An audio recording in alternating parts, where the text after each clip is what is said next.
This is part 1 of the Chapter 7 notes, exponential and logarithmic functions. An exponential function is in the form y equals bx to the x. Okay, we know it's an exponential function because the variable is in the exponent.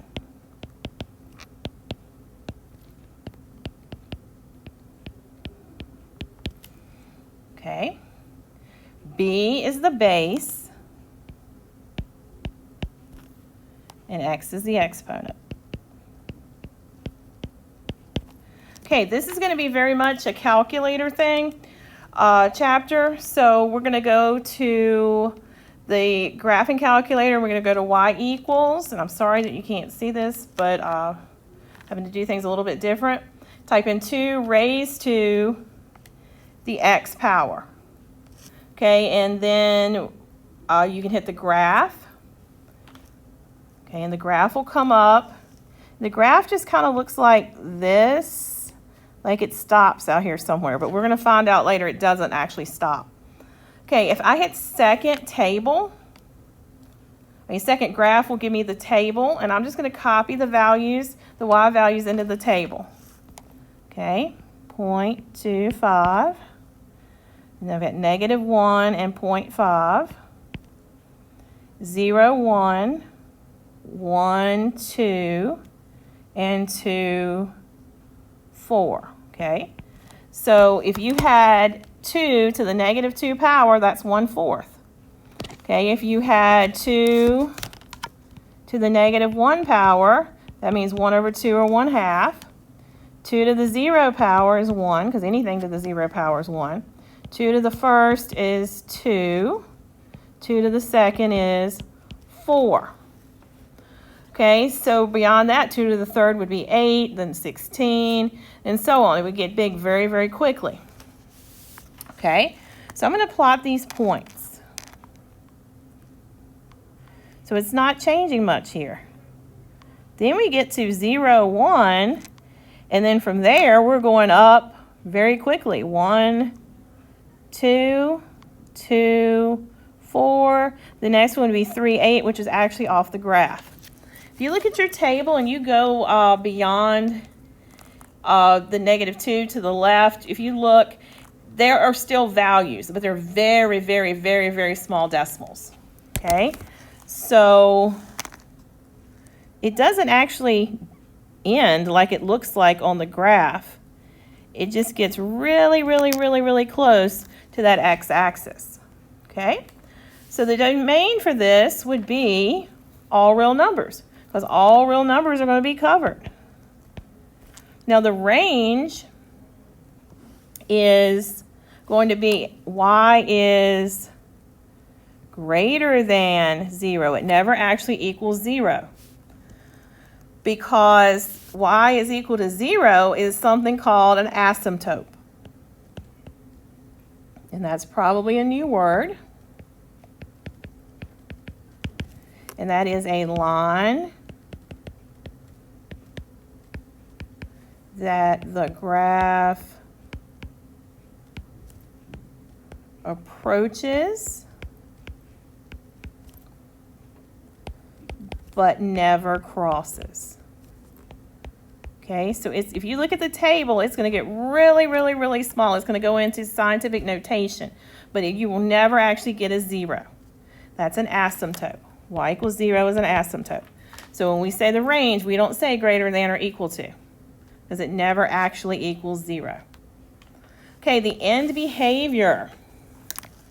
As x approaches -infinity, f of x, or y, is approaching not positive or negative infinity. It's approaching that asymptote, which is 0.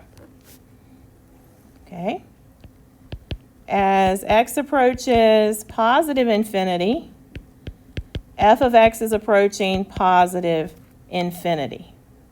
Okay, so that's just normal. Okay, and then we're going to do it again with the next example. Okay, so we're going to go to the calculator, and we're just going to put it in. Y equals 2 parentheses x raised to 3 raised to the x power.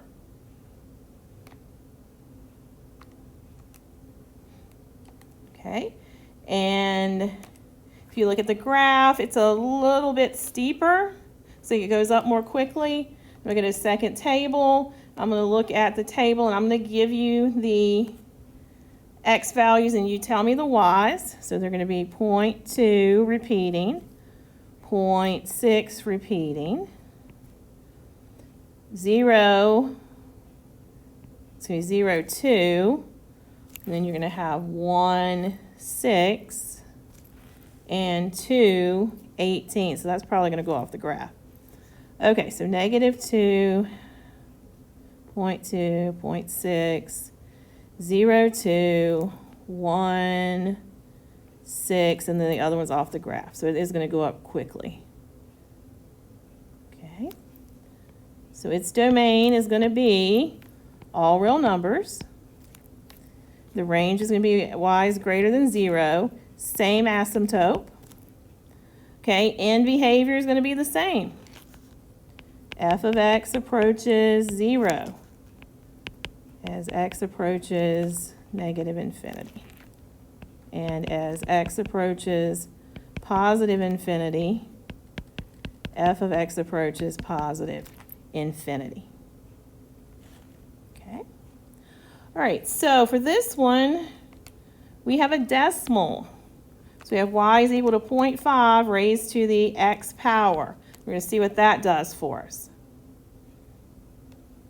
Oh, that graph is turned the other way. It's doing something like this. All right, let's get the table, get some values.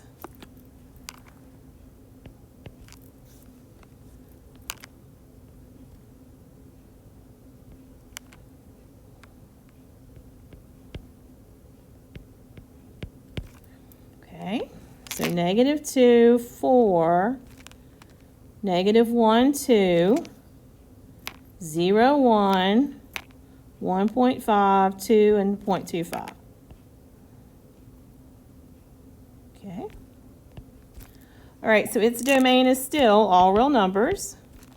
Its range is y is greater than 0. It still has an asymptote at y equals 0.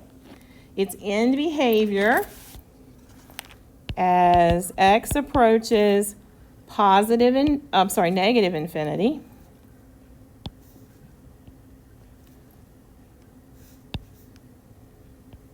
As x approaches negative infinity, let me fix that.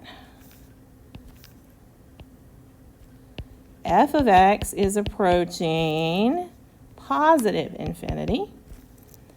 As x approaches positive infinity, in this case, f of x is approaching 0. So that's just the opposite of what you had before. Okay. All right, so this one didn't have a negative in it, but for some reason, it went in the other direction.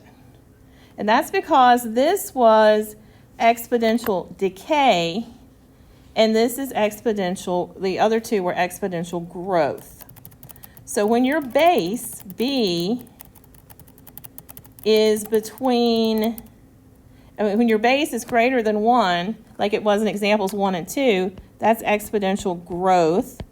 But when it's between 0 and 1, like it was here, that's exponential decay. Okay. All right, transformations.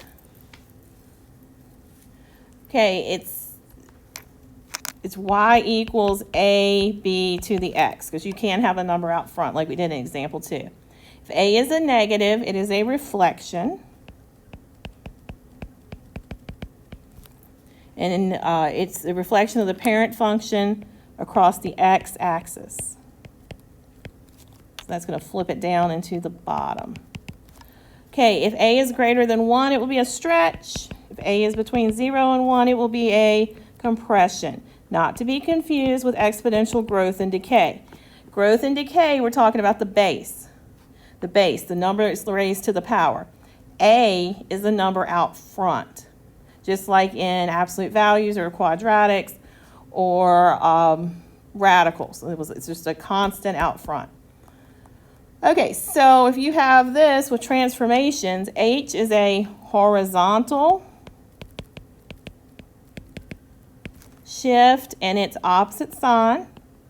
So it's just like all the others. The only thing is the grouping symbol is the exponent. So if the number's in the exponent, then that's going to be like in the grouping symbol. Okay, so K hanging out on the end is going to be vertical. It's not any part of the exponent. Moving that vertical will move the asymptote from y equals 0 to y equals whatever K is. How does the graph of each function compare to the parent function? Well, how does it compare? Let's see. All right, so it's got a negative, so it's going to be a reflection. Okay, and 3 is going to make it a stretch. Okay, that 0.5 tells me it is decay, but that's not a transformation. Okay, and then the +2 on the end tells me that it's going to be moved up 2. Okay, so the domain is for these is always going to be all real numbers. Okay, the range, it's going to get moved when we move the +2 on the end. It's going to move the asymptote to y is equal to 2, which is k. That's going to make the the range y is greater than, not greater than 2. It's actually a flip, so it's going to actually be less than 2. When it got flipped over. So this is going to look something like, and I know you can't see the calculator, but let me just make a little sketch of it for you. Okay, it's going to be flipped. So on the coordinate plane, it's doing something like this. It got flipped over. So it's going to be your asymptotes right here. So y is going to be less than 2. Okay? All right, so for this one, you're going to have an up 3 and then a -1 in the exponent. That's going to move me right 1. Okay? So this is going to look like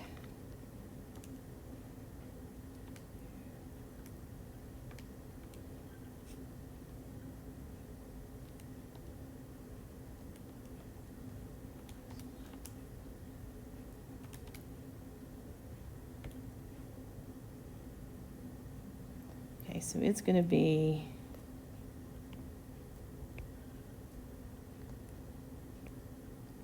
looking like that. So that's going to move your asymptote to y is equal to 3. That makes the range, in this case, it's going to be greater than 3. The domain's always all real numbers. Let's do end behavior for this one. As x approaches infinity, f of x is approaching positive infinity. And as x approaches negative infinity, f of x is approaching 3, the new asymptote.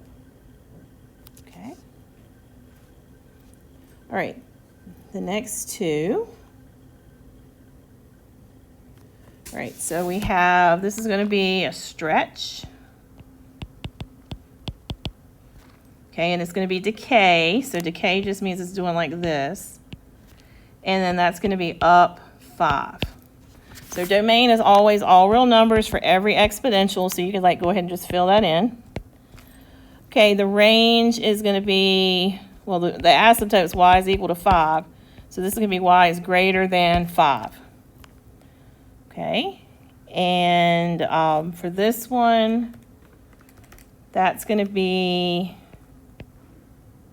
left 2. Now, is that moving the asymptote? No, it's only a k on the end that moves the asymptote. It's not flipped over, so it's still going to be greater than. So you have your original asymptote.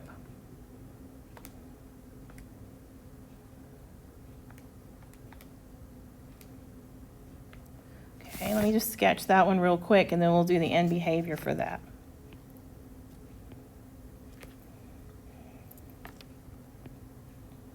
Okay, so it's doing this number. So as x approaches negative infinity, f of x is approaching 0. And as x approaches positive infinity, f of x is approaching positive infinity. Okay, and that is it for exponential functions.